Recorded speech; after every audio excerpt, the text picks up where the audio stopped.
एक बार फिर से आप सभी का स्वागत है। हम अध्ययन कर रहे हैं प्रकाशित वाक्य का और अब समय है कि हम उसके 6ठे अध्याय 9वें वचन से आगे का अध्ययन करें।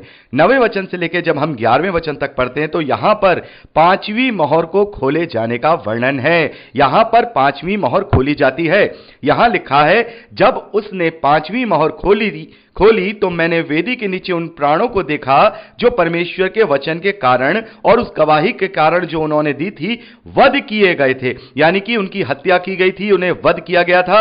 किसके कारण? परमेश्वर के वचन के कारण और उस गवाही के कारण, यानी सुसमाचार के प्रचार के कारण वो वध किए गए थे।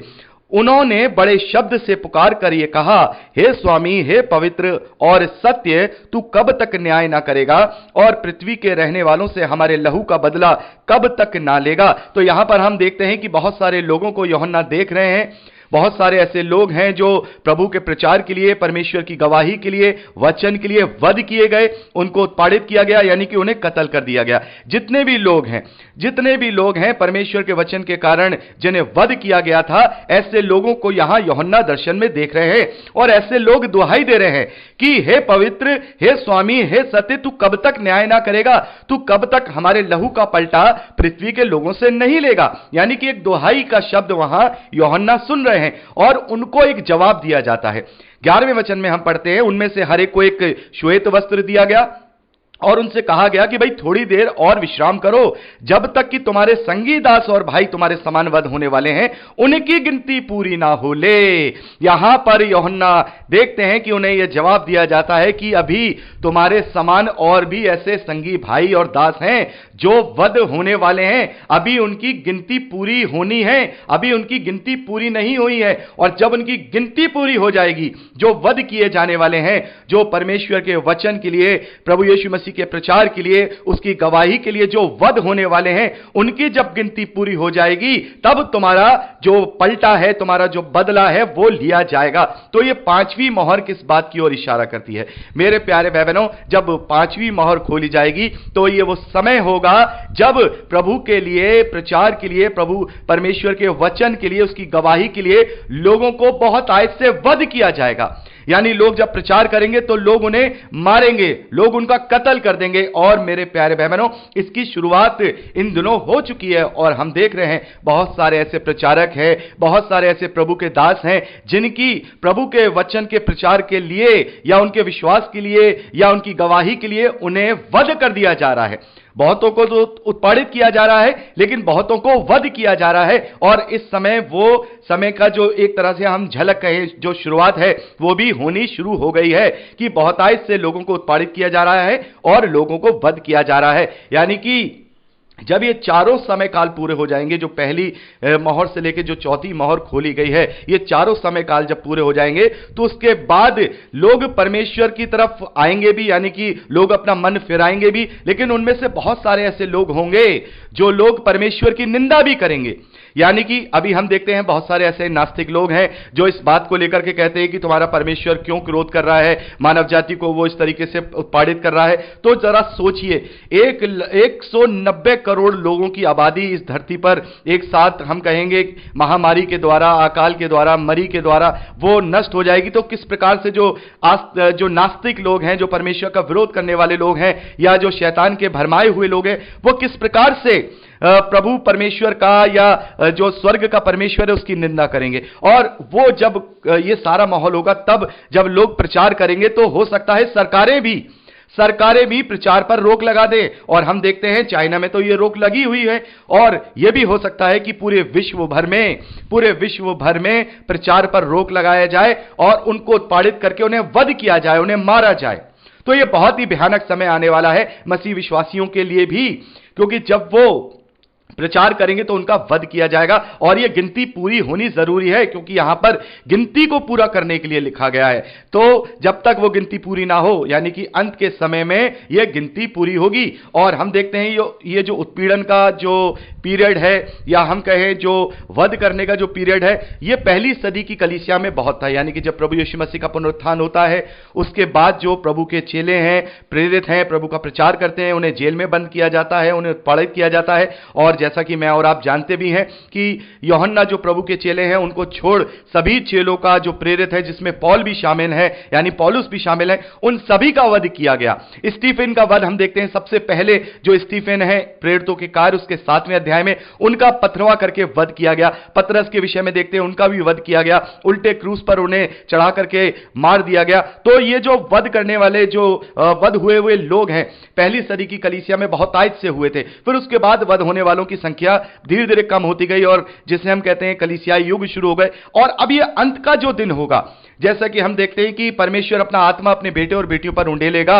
और उसके बेटे और बेटियां भविष्यवाणियां करेंगे, यानी कि उसका प्रचार करेंगे और हियाव के साथ करेंगे, बिना मृत्यु के खौफ के करेंगे। तब ये मसीह विरोधी लोग, ये लोग परमेश्वर की निंदा करने वाले लोग पहले की तरह, यानी कि जैसा पहले सदी की कलीसिया में हुआ वैसा ही उन्हें वो पकड़वाएंगे, उन्हें उत्पादित करेंगे और उनका वध करेंगे। तो ये वो समय होगा मेरे प्यारे भाई बहनों, जब जिसे उत्पीड़न का समय हम कहेंगे, जिसे वध करने का समय कहेंगे, यानी बहुत ही बुरा समय मसीह प्रचार का अभी आने वाला है। तो इसके विषय में भी प्रभु यीशु मसीह ने सीक्वेंस के साथ ही बताया है। जैसा हमने देखा, उसने पहली मोहर खोले जाने का पहले चिन्ह बता दिया कि झूठे मसीह आएंगे। फिर उसने कहा कि तुम लड़ाइयों की चर्चा सुनोगे। फिर उसने कहा कि बहुत अकाल होंगे और भूकंप होंगे। और प्रभु यीशु मसीह ने फिर उसके बाद जो बात कही है वो बिल्कुल 5वीं मोहर को खोले जाने से बिल्कुल सिमिलर है। प्रभु मत्ती का सुसमाचार 24वां अध्याय उसके 9वें वचन में कहते हैं, तब वे क्लेश देने के लिए तुम्हें पकड़वाएंगे और तुम्हें मार डालेंगे और मेरे नाम के कारण सब जातियों के लोग तुमसे बैर रखेंगे। मेरे प्यारे भाई बहनों, इस बात का चिन्ह भी प्रभु यीशु मसीह ने पहले ही दे दिया था कि वो लोग मेरे नाम के कारण तुम्हें पकड़वाएंगे और तुम्हें मार डालेंगे। यानी कि ये जो 5वीं मोहर को खोले जाने का जो हम वर्णन देख रहे हैं, ये वो समय होगा प्रभु यीशु मसीह के अनुसार भी और प्रकाशित वाक्य में यूहन्ना को दिए गए दर्शन के अनुसार भी कि उन वध किए हुए लोगों के संगी दास और भाई जो उनके समान वध होने वाले हैं, उनकी गिनती पूरी होगी। यानी कि एक लास्ट भरसक प्रयास पवित्र आत्मा के द्वारा लोगों को उभारा जाएगा, लोगों को हियाव दिया जाएगा और वो अपने बिना मृत्यु के खौफ के वो प्रचार करेंगे और लोग उनसे बैर करेंगे। और लोग तो सच्चाई से प्रचार करेंगे, वो डरेंगे नहीं, तो लोग उन्हें पालित करेंगे और उनको वध करेंगे। तो मेरे प्यारे भाई बहनों, ये जो 5वीं मोहर खोले जाने का जो समय है, ये जो मसीह विश्वासी हैं उनके वध किए जाने का समय होगा। बहुत आज से लोग प्रभु के वचन के लिए, प्रभु की गवाही के लिए, प्रभु के प्रचार के लिए वध किए जाएंगे। तो मेरे प्यारे भाई बहनों, आपने देखा कि कैसे हम देखते हैं कि जो प्रभु यीशु मसीह ने मत्ती के सुसमाचार में जो सारे इंडिकेशन दिए हैं, कैसे यहां पर स्टेप बाय स्टेप मोहरों को खोले जाने के द्वारा जो बताए जा रहे हैं विस्तार के साथ, कैसे सेम टू सेम है। यानी कि प्रभु ने भी वही सीक्वेंस के साथ सारी बातें बताई हैं जो सीक्वेंस के साथ हम बातें देख रहे हैं। यानी पहले 4 जो दौर हैं वो निकलेंगे, उसके बाद 5वां समय जो मसीह विश्वासी हैं, जो सच्चे मसीह विश्वासी प्रचारक हैं, उनके लिए वो दौर होगा कि लोग उन्हें पकड़वाएंगे, उत्पादित करेंगे और उनका वध किया जाएगा। तो मेरे प्यारे भाई बहनों, अब बात करते हैं 6वीं मोहर खोले जाने की, जो कि 12वें वचन से लेके 17वें वचन तक हम पढ़ते हैं। यहां पर लिखा है, जब उसने 6वीं मोहर खोली तो मैंने देखा कि एक बड़ा भूकंप हुआ और सूर्य कंबल के समान काला और पूरा चंद्रमा लहू के समान हो गया। आकाश के तारे पृथ्वी पर ऐसे गिर पड़े जैसे बड़ी आंधी से हिलकर अंजीर के पेड़ में से कच्चे फल झड़ते हैं। आकाश ऐसा सरक गया जैसे पत्र लपेटने से सरक जाता है और हर एक पहाड़ और टापू अपने अपने स्थान से टल गया। तब पृथ्वी के राजा और प्रधान और सरदार और धनवान और सामर्थी लोग और हर एक दास और हर एक स्वतंत्र पहाड़ों की खोहों में और चट्टानों में जा छिपे और पहाड़ों और चट्टानों से कहने लगे, हम पर गिर पड़ो और हमें उसके मुंह से जो सिंहासन पर बैठा है और मेमने के प्रकोप से छिपा लो, क्योंकि उनके प्रकोप का भयानक दिन आ पहुंचा है। अब कौन ठहर सकता है? मेरे प्यारे भाई बहनों, यहां पर हम देखते हैं कि जैसे जैसे मोहरें खोली जा रही हैं, वैसे वैसे परमेश्वर का प्रकोप, परमेश्वर का क्रोध और भी भयानक तरीके से पृथ्वी और पृथ्वीवासियों पर प्रकट किया जा रहा है। और इसके विषय में भी प्रभु यीशु मसीह ने मत्ती के सुसमाचार उसके 24वें अध्याय में इंडिकेशन दे दिया था। जब हम मत्ती का सुसमाचार उसका 24वां अध्याय और उसके 16वें वचन से पढ़ते हैं, 16वें वचन से लेकर के 23वें वचन तक, तो उस दिन के भयानकता को प्रभु यीशु मसीह ने वहां वर्णन किया है। और प्रभु यीशु मसीह ने 29वें वचन में यह कहा, 24वां अध्याय मत्ती का सुसमाचार, उन दिनों के क्लेश के तुरंत बाद सूर्य अंधियारा हो जाएगा, चंद्रमा का प्रकाश जाता रहेगा और तारे आकाश से गिर पड़ेंगे और आकाश की शक्तियां हिलाई जाएंगी। तो मेरे प्यारे भाई बहनों, हमने देखा ये सभी मोहरों को खोले जाने का जो वर्णन हम यहां पढ़ रहे हैं, प्रभु यीशु मसीह ने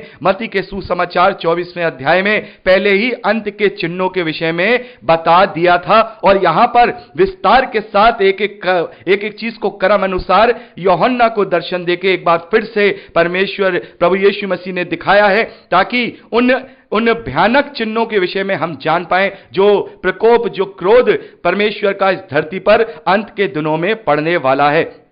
तो यहां पर हम क्या देखते हैं, छठी मोहर खोले जाते ही, छठी मोहर खोले जाते ही हम देखते हैं एक बड़ा सा भूकंप यहां पर लिखा है। और हम तो इस बात को अध्ययन कर चुके हैं मत्ती के सुसमाचार में, और मैंने वहां पर भी आपसे कहा था इसका जब हम प्रकाशित वाक्य का अध्ययन करेंगे तो अच्छे से इसको हम समझेंगे। तो जैसे प्रभु ने कहा सूर्य अंधियारा हो जाएगा, चंद्रमा का प्रकाश जाता रहेगा, तारे आकाश से गिर पड़ेंगे, वैसे ही यहां लिखा है कि एक बड़ा भूकंप हुआ, यानी इस पूरी दुनिया में एक बहुत बड़ा भूकंप होगा और सूर्य कंबल के समान काला और पूरा चंद्रमा लहू के समान हो जाएगा। तो मेरे प्यारे भाई बहनों, ऐसा कौन सा ऐसा बड़ा भूकंप होगा जिससे आकाश की शक्तियां हिलाई जाएंगी? यानी भूकंप तो होगा, लेकिन इसमें आकाश की शक्तियों का कैसे हम इसको यहां पर मिला सकते हैं? मेरे प्यारे भाई बहनों, यहां पर जो एक बड़ा भूकंप है वो हम इस तरीके से देखते हैं कि जब छठी मोहर खोली जाएगी तो एक बहुत बड़ा जो मीटेरॉइड है या उल्का पिंड है वो पृथ्वी से टकराएगा। इसकी बहुत बड़ी संभावना है मेरे प्यारे भाई बहनों, इसकी बहुत बड़ी संभावना है। और जैसा कि साइंटिस्ट कहते हैं, जैसा कि वैज्ञानिक कहते हैं कि जो डायनासोरस का जो युग था वो भी एक बड़े मीटेरॉइड से एक बड़े उल्कापिंड से टकराने के द्वारा इस पृथ्वी पे समाप्त हुआ था। तो मेरे प्यारे भाई बहनों, एक बड़ा भूकंप ये जो होगा ये पृथ्वी की प्लेट्स टकराने के द्वारा नहीं होगा, जैसे कि आम भूकंप हम देखते हैं कि ये 8 रिएक्टर पे हुआ है, 9 रिएक्टर पे हुआ है। ये जो भूकंप इस धरती पर होता है, जैसा कि बहुत सारे भाई बहन जानते भी होंगे, ये जो भूकंप होता है ये पृथ्वी की आपस में प्लेटें टकराने से होता है। जब पृथ्वी की जो प्लेट्स हैं वो आपस में टकराती हैं तो इस प्रकार का भूकंप किसी अलग अलग एरिया में होता है। जैसे हम देखते हैं कि नेपाल में आया था, अफगानिस्तान में आया था, अलग अलग जगहों पे आया था। इसमें पूरी दुनिया को कोई प्रभाव नहीं पड़ता है, ये प्लेट्स टकराने वाला होता है। लेकिन ये जो बड़ा भूकंप है, ये बड़ा भूकंप जिससे सूर्य कंबल के समान काला हो जा रहा है, पूरा चंद्रमा लहू के समान हो जा रहा है, आकाश के तारे पृथ्वी पर गिर पड़ रहे हैं, इससे ऐसे भूकंप का जो हम देखते हैं, ऐसा भूकंप कैसे हो सकता है? तो ऐसा भूकंप केवल बड़े उल्का पिंड का पृथ्वी से टकराने के द्वारा ही होगा। मेरे प्यारे भाई बहनों, एक बड़ा उल्का पिंड पृथ्वी पर टकराएगा, एक उसके टकराने से जो धमाका होगा वो एक ऐसा भूकंप होगा, ऐसा भूकंप होगा जो भूकंप कभी इस धरती पर कभी पहले नहीं आया। हो सकता है कि वो डायनासोरस के समय में जो उल्का पिंड टकराया था उससे भी भयानक वो जो कहेंगे वो टकराव हो सकता है, जिससे क्या होगा, एक बहुत बड़ी धूल की आंधी पूरी पृथ्वी पे छा जाएगी। क्योंकि जब उल्का पिंड टकराएगा तो क्या होगा, जैसे कि हम जानते हैं कि ये जो परमाणु बम होता है जब वो फटता है तो एक पर्टिकुलर एरिया में बिल्कुल अंधेरा हो जाता है, बिल्कुल धूल वहां छा जाती है। तो सोचिए ये हजारों परमाणु बमों के बराबर का जो उल्का पिंड जब गिरेगा तो कितनी बड़ी धूल, कितना बड़ा पॉल्यूशन पूरी धरती पर फैलेगा। और इसी कारण से, उसी धूल के कारण से सूर्य कंबल के समान काला हो जाएगा, यानी कि उस धूल के कारण जो सूर्य की रोशनी है वो इस पृथ्वी पर नहीं आएगी। आप इसके वर्णन को समझिए मेरे प्यारे भाई बहनों, सूर्य का काला होने का मतलब यह नहीं है कि सूर्य की रोशनी चली जाएगी, सूर्य की रोशनी तो वहीं रहेगी, लेकिन पृथ्वी पर रहने वालों के लिए सूर्य कमल के समान काला दिखाई देगा, क्योंकि इतना धुआं हो जाएगा उस मीटेरॉइड के टकराने से, उस उल्का पिंड के टकराने से, कि हम साफ तौर पर सूरज को इस धरती से देख नहीं पाएंगे और वो काला काला दिखाई देगा, कंबल के समान काला दिखाई देगा। और रात को जो चंद्रमा है वो उसके जिसे कहेंगे रिफ्लेक्शन के द्वारा, लहू के द्वारा जो है लाल दिखाई देगा, लहू के समान दिखाई देगा। बहुत सारे लोग इसको अलग अलग तरीके से लेते हैं। बहुत सारे लोग इसे सूर्य ग्रहण और चंद्र ग्रहण से भी लेकर के देखते हैं, लेकिन यहां पर भूकंप हो रहा है। आकाश के तारे पृथ्वी पर गिराए जा रहे हैं, आकाश के तारे पृथ्वी पर गिराए जा रहे हैं। मेरे प्यारे भाई बहनों, हमने इसका तो वर्णन देख लिया कि भूकंप इतना बड़ा कैसे होगा। एक उल्कापिंड के टकराने से होगा और उसके द्वारा जो धूल उठेगी, उसके द्वारा जो धुआं उठेगा, उससे सूर्य बिल्कुल काला दिखाई देगा, सूरज भी, चंद्रमा भी जो उसकी रिफ्लेक्शन है वो लाल तरीके का दिखाई देगा। तो यहां पर हम देखते हैं कि ये ऐसे होगा। और 13वें वचन में दिखाया कि आकाश के तारे पृथ्वी पर ऐसे गिर पड़े हैं जैसे बड़ी आंधी से हिलकर अंजीर के पेड़ से कच्चे फल झड़ते हैं। जैसे प्रभु ने कहा कि आकाश की शक्तियां हिलाई जाएंगी और आकाश के तारे धरती पर गिर पड़ेंगे। तो बहुत सारे भाई बहन ये सोचते हैं कि जो तारे हैं वो तो साइज में बहुत बड़े बड़े हैं, कोई तो सूरज से भी बड़ा है, तो वो धरती पर कैसे गिर पड़ेंगे। तो इसके विषय में भी मैं आपको डिफाइन करूंगा कि आकाश आगे का अध्ययन करें। तो मेरे प्यारे भाई बहनों, पिछली रिकॉर्डिंग में हम बात कर रहे थे छठवीं मोहर खोले जाने के विषय में। जब छठी मोहर खोली जाएगी तो आकाश की शक्तियां हिलाई जाएंगी और एक संभवतः एक बड़ा उल्का पिंड जो पृथ्वी है उससे टकराएगा, जिससे बहुत बड़ा भूकंप होगा और उसके धूल से जो सूर्य है वो दिखाई नहीं देगा, यानी कि कंबल के समान काला हो जाएगा, और चंद्रमा लहू के समान हो जाएगा, यानी कि उसके रिफ्लेक्शन में जो चंद्रमा है वो लहू के समान दिखाई देगा। जैसा कि पिछली रिकॉर्डिंग में हमने बात की कि 13वें वचन में हम पढ़ते हैं कि आकाश के तारे पृथ्वी पर ऐसे गिर पड़े जैसे बड़ी आंधी से हिलकर अंजीर के पेड़ से कच्चे फल झड़ते हैं। आकाश ऐसा सरक गया जैसे पत्र लपेटते समय सरक जाता है। तो मेरे प्यारे भाई बहनों, जैसा कि बहुत सारे लोग इस वचन को लेकर के कहते हैं कि भाई जो तारे होते हैं असल में उनका जो साइज होता है, जो साइंटिस्ट कहते हैं और हम जानते भी हैं कि उनका जो साइज होता है वो कम से कम सूर्य के बराबर से तो कम से कम होता ही है, और उससे बड़े बड़े भी जो तारे हैं, जो जाइंट जिन्हें हम बोलते हैं जाइंट स्टार हैं, वो होते हैं सूर्य से भी 10-10 गुना बड़े जाइंट स्टार हैं। तो जब ये जो तारे हैं ये इतने बड़े बड़े साइज में हैं तो ये छोटी सी पृथ्वी पर कैसे गिर सकते हैं। सूर्य के सामने ही यदि हम पृथ्वी को देखें तो ऐसे उसका कंपेयर कर सकते हैं कि एक बहुत बड़ा तरबूज है और उसके सामने एक छोटा सा जो कंचा है, जो एक छोटी सी जो खाने वाली गोली होती है, उसके बराबर ये दोनों का साइज है। तो सूर्य जब इतना बड़ा है तो वो पृथ्वी पर कैसे गिर सकता है, और सूर्य के जैसे और दूसरे तारे हैं वो पृथ्वी पर कैसे गिर सकते हैं। तो मेरे प्यारे भाई बहनों, यहां पर जो आकाश के तारे गिरने के विषय में बात की गई है तो ये जो कहा गया है ये उन तारों के विषय में नहीं कहा गया है मेरे प्यारे भाई बहनों, ये उन सैटेलाइट्स के लिए कहा गया है जो हजारों की संख्या में हम पृथ्वी के चारों ओर देखते हैं। जो मानव जाति ने सैटेलाइट्स इस पूरे हमारे जो सोलर, जो पृथ्वी की जो राउंड लगाते हैं उसमें जो छोड़े हुए सैटेलाइट्स हैं। तो मेरे प्यारे भाई बहनों, ये वो सैटेलाइट्स होंगे जिनकी संख्या आज के समय में भी हम हजारों की देखते हैं। हजारों की संख्या में सैटेलाइट्स अंतरिक्ष में पृथ्वी के चक्कर लगा रहे हैं, और इन्हीं सैटेलाइट्स के द्वारा मैं और आप कम्युनिकेशन कर पाते हैं। इंटरनेट है और हम देखते हैं जो टेलीफोन हम आपस में मोबाइल पे बात करते हैं, ये इन्हीं सैटेलाइट्स के द्वारा होता है, और ये पूरी रीति से धरती पर चक्कर लगा रहे हैं।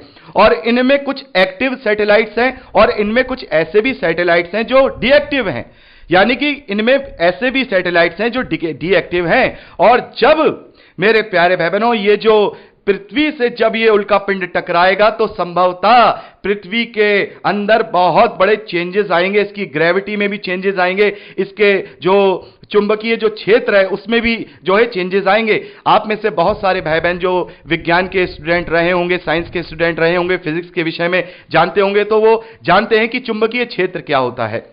मेरे प्यारे भाई बहनों, बहुत सारे साइंटिस्टों का यह कहना है कि यदि कोई बड़ा उल्का पिंड कभी इस पृथ्वी पर टकराया तो जो नॉर्थ पोल है वो साउथ पोल में, और जो साउथ पोल है वो नॉर्थ पोल में बदल जाएगा।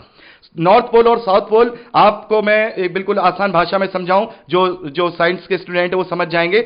नॉर्थ पोल और साउथ पोल, हमारा जो चुंबकीय क्षेत्र है वो इस प्रकार से चलता है, नॉर्थ पोल से साउथ पोल और साउथ पोल से नॉर्थ पोल। और जो कंपास होता है जिससे दिशा को देखा जाता है, कंपास जो शिप में, जो जहाजों में लेकर के लोग चलते हैं, दिशा का जिससे पता चलता है, वो उसी चुंबकीय क्षेत्र से कार्य करता है। वो हमेशा नॉर्थ की तरफ अपनी निडिल को रखता है। तो ये चुंबकीय क्षेत्र बदल जाएगा। तो मेरे प्यारे भाई बहनों, जब चुंबकीय क्षेत्र बदल जाएगा इतने बड़े टकराव के द्वारा, तो जो सैटेलाइट इस धरती के चारों ओर जो चक्कर लगा रहे हैं, उनमें भी आपस में जो उनकी जिससे बोलते हैं जो उनके पथ होते हैं, जो उनके जिस पे वो घूमते हैं, जो ऑर्बिट होता है उनका, वो ऑर्बिट में भी गड़बड़ी हो जाएगी। और जब उनके ऑर्बिट में गड़बड़ी होगी तो वो एक दूसरे से टकराएंगे, वो सैटेलाइट एक दूसरे से टकराएंगे और वो टकरा करके इस पृथ्वी पर गिरेंगे। मेरे प्यारे भाई बहनों, परमेश्वर का कोई भी वचन ऐसा नहीं है कि ऐसे लिख दिया गया हो। यदि उस वक्त ये लिखा जाता कि सैटेलाइट के विषय में लिखा जाता तो कोई नहीं समझ पाता, लेकिन आज के परिवेश में हम जानते हैं कि ये तारे क्या हैं, हम जानते हैं ये तारे पृथ्वी पर जो गिरेंगे, तो ये जो सैकड़ों की संख्या में, हजारों की संख्या में जो ये सैटेलाइट हम देख रहे हैं धरती के चारों ओर अपनी ऑर्बिट में घूम रहे हैं, इनकी ऑर्बिट में गड़बड़ी होगी और ये आपस में टकराएंगे और ये भरमरा कर इस पृथ्वी पर गिरेंगे। उनमें सभी सैटेलाइट्स होंगे, वो सैटेलाइट भी होंगे जो डीएक्टिव सैटेलाइट हैं, जो बेकार में घूम रहे हैं, जिनका कोई काम नहीं है, और वो सैटेलाइट्स भी होंगे जो एक्टिव सैटेलाइट है, यानी कि हजारों की संख्या में उल्कापिंड तो गिरा, लेकिन वो साथ में वो सैटेलाइट्स भी इस धरती पर ऐसे गिरेंगे जैसे कि आंधी से हिलकर अंजीर के पेड़ से कच्चे फल झड़ते हैं। मेरे प्यारे भाई बहनों, ये भी कोई छोटे मोटे सैटेलाइट नहीं होते हैं। ये भी जब किसी एरिया में गिरेंगे तो बहुत बड़ी हानि को वहां करेंगे, बहुत बड़े हानि को वहां उत्पन्न करेंगे। तो मेरे प्यारे भाई बहनों, आकाश से तारे गिराने का मतलब यह है कि जैसा कि मैंने आपको बहुत क्लियर तरीके से समझाया है कि जो पृथ्वी के ऑर्बिट में जो सैटेलाइट्स घूम रहे हैं वो इस धरती पर भरमरा कर गिर जाएंगे और आकाश ऐसा सरक गया जैसे पत्र लपेटने से सरक जाता है। सरकने का मतलब मैंने आपको बता दिया।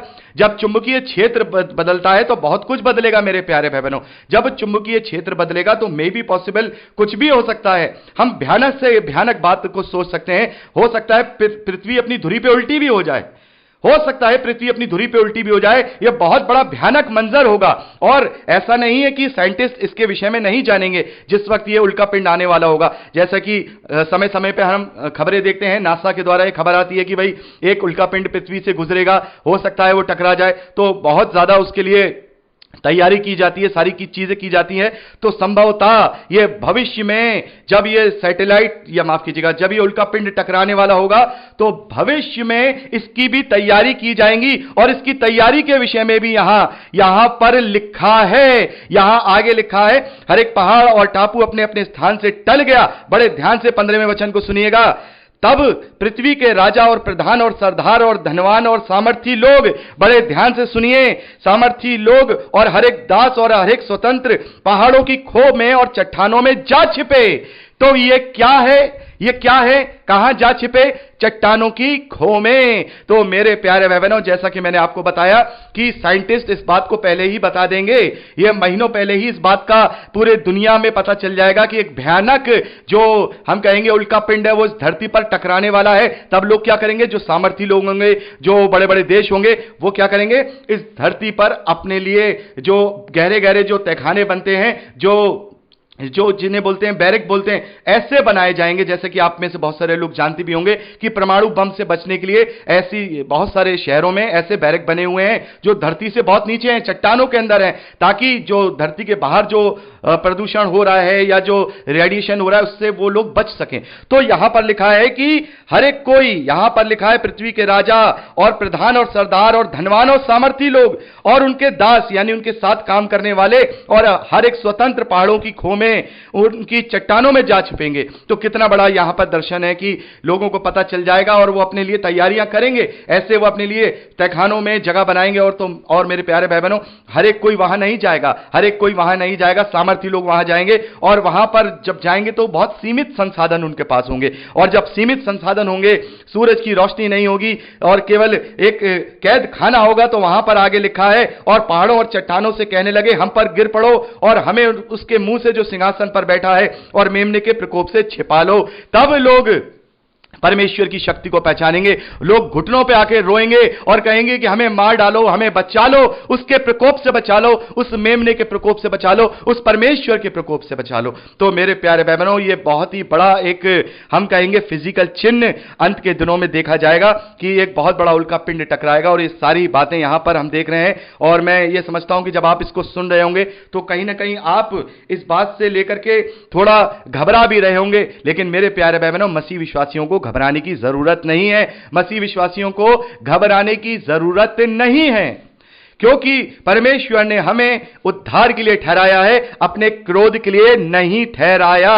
संभवतः यह बिल्कुल पॉसिबिलिटी है कि हम लोग इस धरती पर हो ही ना, हम लोग इस धरती पर हो ही ना, हम लोग इस धरती से जा चुके हों, हमारा रैप्चर किया जा चुका हो, और यदि हम इस धरती पर भी होंगे तो मेरा यह विश्वास है कि उस समय तक जब यह परमेश्वर का क्रोध आएगा तो बहुत ही सीमित संख्या में मसीह विश्वासी बचेंगे। क्या आपको लगता है कि उस वक्त ऐसे मसीह विश्वासी होंगे लाखों करोड़ों की संख्या में? नहीं।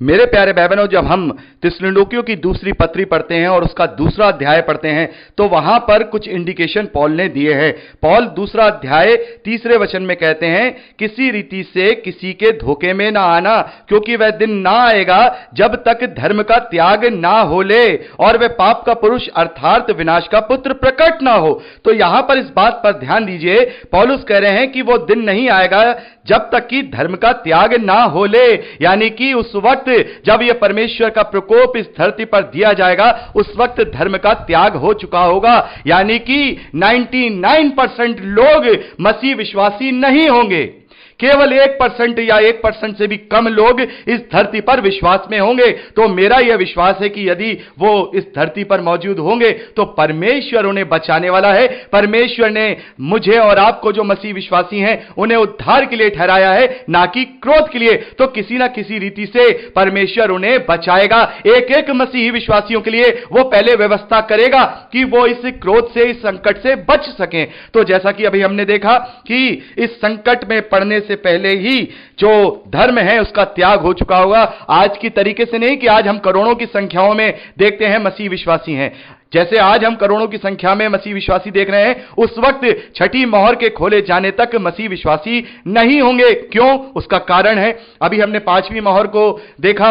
पांचवी मोहर खोली गई तो कितना बड़ा उत्पीड़न हो रहा है, मसीह प्रचारकों को वध किया जा रहा है, मसीह लोगों को उत्पादित किया जा रहा है। तो इससे हमें पता लगता है कि बहुत कम संख्या बाकी बचेगी, क्योंकि लोग क्लेशों के कारण, बहुत सारे लोग इसके कारण कि उन्हें उत्पादित किया जा रहा है, क्योंकि प्रभु ने इस बात को कहा है। प्रभु 24वां अध्याय मत्ती के सुसमाचार 12वें वचन में कहते हैं, अधर्म के बढ़ने से बहुतों का प्रेम ठंडा पड़ जाएगा, बहुतों का प्रेम ठंडा पड़ जाएगा। तो जरूरी नहीं कि सभी लोग क्लेश में स्थिर रहें। जब क्लेश पड़ेगा, परेशानी आएंगी तो बहुतों का प्रेम ठंडा पड़ जाएगा। तो संभवतः बहुत कम संख्या में मसीह विश्वासी उस वक्त जब ये छठी मोहर को खोला जाएगा, ये प्रकोप परमेश्वर का दिखाया जाएगा, बहुत ही कम संख्या में मसीह विश्वासी इस पृथ्वी पर होंगे। और उन सबको, एक एक मसीह विश्वासी को परमेश्वर क्या करेगा? उन्हें सुरक्षा देगा। और यदि वो उस वक्त उस क्रोध में इस धरती वाली मृत्यु को भी प्राप्त हो जाएंगे, तो जैसा कि मैं आपसे कह चुका हूं कि यह धरती की जो मृत्यु है वो परमेश्वर की दृष्टि में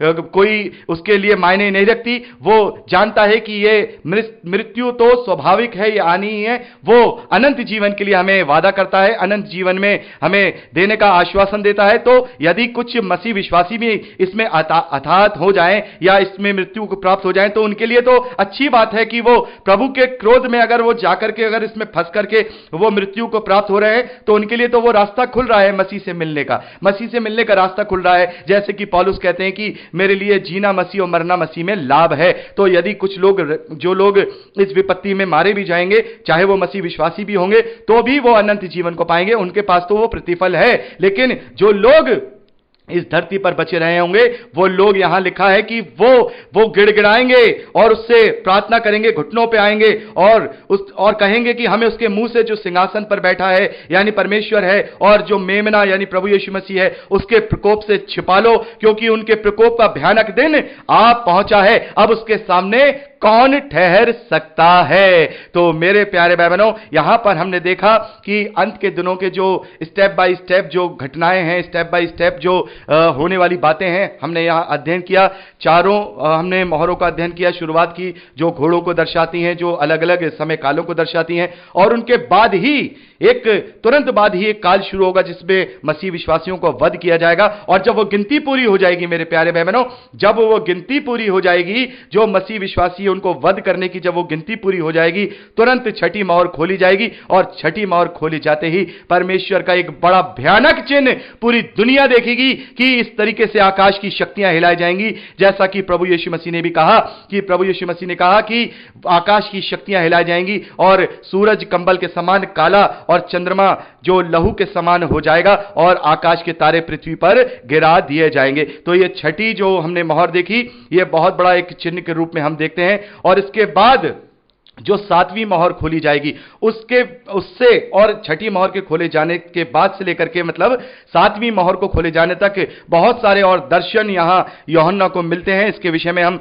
7वें अध्याय में पढ़ते हैं और फिर हम 8वें अध्याय में सातवीं मोहर को खोले जाने का वर्णन देखते हैं। और सातवीं मोहर के खोले जाने के साथ ही हम देखते हैं कि जो 7 तुरैयां हैं वो फूकी जाएंगी, उसका भी हम अध्ययन करेंगे। तो मेरे प्यारे भाई बहनों, परमेश्वर का धन्यवाद है कि हमने आज प्रकाशित वाक्य उसका 6ठा अध्याय कंप्लीट कर लिया। बहुत ही महत्वपूर्ण यह अध्याय है।